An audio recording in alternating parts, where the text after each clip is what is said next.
রংতুলির আচরে ক্যানভাসে বিখ্যাত সমস্ত শিল্পীদের শিল্প দেখেছে বিশ্ব। রাজস্থান বিকানেরি শিল্পী মোনা সর্দার ডুডির অভিনব আবিষ্কার করেছেন পদ্ধতি।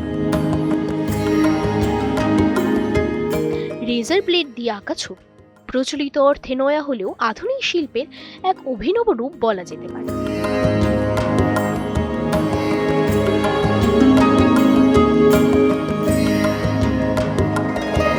রাজস্থানের বিকানেরি শিল্পী মোনা সর্দার ডুডি ক্যানভাসে রেজার ব্লেড ব্যবহার করে ফুটিয়ে তোলেন অসাধারণ প্রতিকৃতি, প্রাকৃতিক দৃশ্য এবং নানা শিল্পকর্ম। बचपन से मैं पेंटिंग लाइन में हूँ। पेंटिंग का शौक था, तो धीरे धीरे ब्रश से पेंटिंगें बनाई, नाइफ से पेंटिंगें बनाई।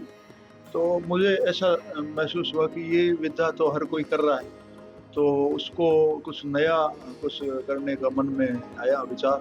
तो मैंने इसको एक अलग तरीके से उसको करने का विचार जो आया, तो उसमें मैंने शेविंग ब्लेड जो है उसको मैंने यूज लिया। রেজার ব্লেডের সাহায্যে ইতিমধ্যেই হাজার হাজার শিল্পকর্ম তৈরি করেছেন ডুডি।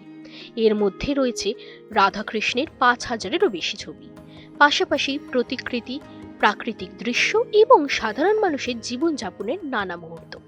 এই অভিনব শিল্পরীতি ইতিমধ্যেই বহু মানুষের প্রশংসা কুড়িয়েছে।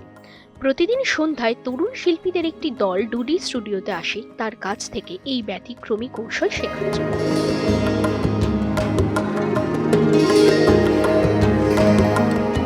बच्चे मेरे पास में आ रहे हैं, करीब 15-20 शाम को आते हैं।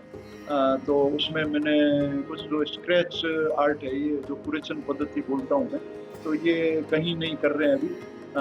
बहुत पौराणिक समय में स्क्रैच करते थे, जो कि अपने जो गुफाएं हैं उसमें खुदाई करके जो स्क्रैच करते थे, वो एक अलग प्रकार का स्क्रैच था।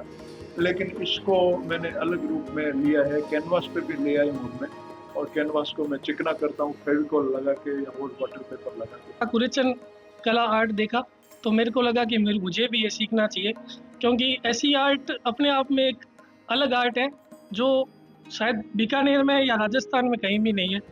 तो मैंने इसके ब्लेड के माध्यम से इसको बनाना सीखा और कलर को कैसे बिखरा के कम समय के अंदर 3 से 4 मिनट के अंदर ये बन जाती है पेंटिंग। শুধু ক্যানভাস নয়, কাপড়, কাগজ, কাঠ, এমনকি পুরনো ছবির ওপরও এই কৌশল প্রয়োগ করেছেন ডুডি। এখন তার মূল লক্ষ্য এই অভিনব শিল্পরীতিকে আগামী প্রজন্মের শিল্পীদের হাতে তুলে দিয়ে সংরক্ষণ ও বিস্তার ঘটানো।